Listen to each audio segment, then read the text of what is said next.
Hello everyone, how is August treating you? I am excited to share another simple doodle artwork with you. Often we underestimate the power of simple patterns. While working on this doodle, I realized that this is probably the simplest pattern I have created so far. And honestly, I could never have imagined that something so simple would turn out this beautiful. I had so much fun working on it. And while I was drawing, it reminded me of a book that was gifted to me by my sister. She has a very thoughtful heart, and knowing how much I love poetry, she decided to gift me Rainer Maria Rilke's Letters to a Young Poet. It is hardly a long book. It is only around 50 pages and it is essentially a collection of letters Rilke wrote in response to a young poet, Franz Capus. But despite being such a small book, I could not finish it in one sitting. It's that profound. Every time I read it, I feel like I need to stop, put the book down and think about what I've just read. There are so many lines that stay with you, and in a way, every line feels like poetry in itself. I love the book so much that I keep going back to it whenever I get the opportunity. Rilke wrote these letters in 1902, and yet somehow they still feel relevant to me. I think that is what makes certain books special. They belong to a particular time, but somehow they continue to speak to people decades later. What really stayed with me in Rilke's letters was his understanding of poetry and the act of writing. There is one passage that stayed with me in particular. He writes, "Above all, ask yourself, in your night's quietest hour, must I write? Dig down into yourself for a deep answer. And if it should be affirmative, if it is given to you to respond to this serious question with the loud and simple, I must, then construct your life according to this necessity. Your life right into its most inconsequential and slightest hour must become a sign and witness of this urge." I love this passage because I don't think he's simply asking Franz whether he wants to write. He's asking him whether he must write. There's a difference. Write because you want to, or is there something inside you that makes you feel that you have to? And I think the question goes beyond poetry. It can apply to anything we feel deeply about. Something that keeps returning to us. Something we cannot quite let go of. Something that makes us feel that we have to create, even when there is no obvious reason to.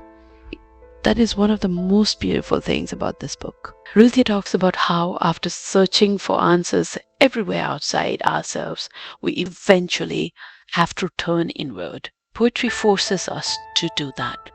It makes us look at ourselves, our experiences, our fears, our questions, and the things we often don't know how to put into words. And I think that is the magic of poetry. I have always loved reading.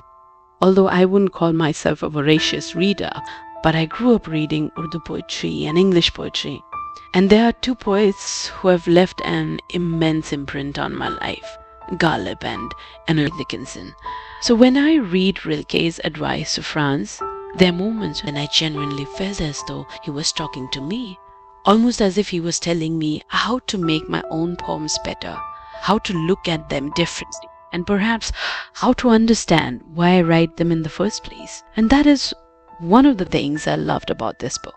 Prose is wonderful. It tells us stories, gives us information, and takes us into completely different worlds. But there is something about poetry that is difficult to explain.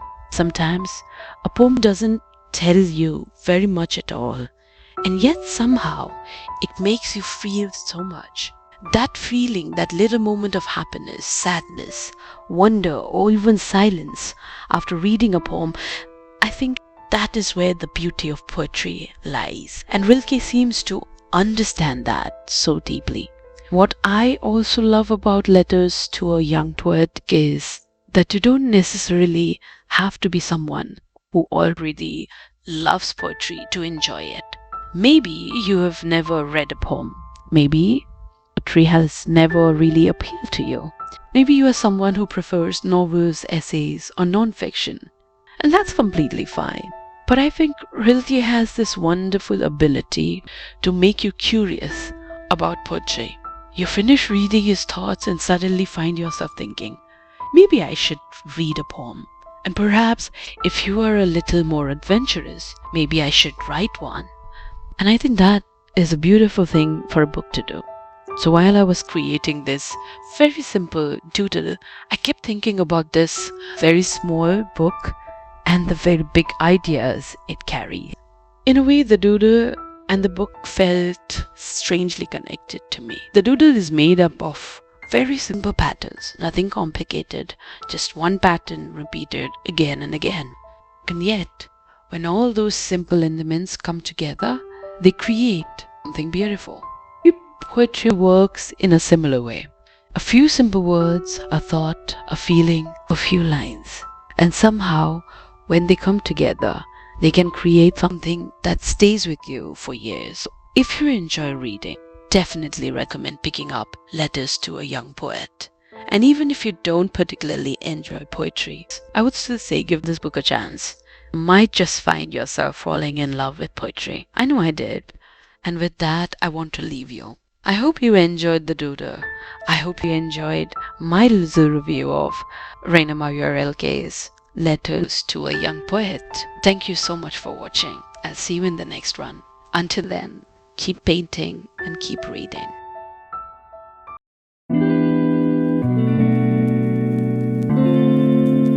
Videos बनाने हैं Filmora है ना।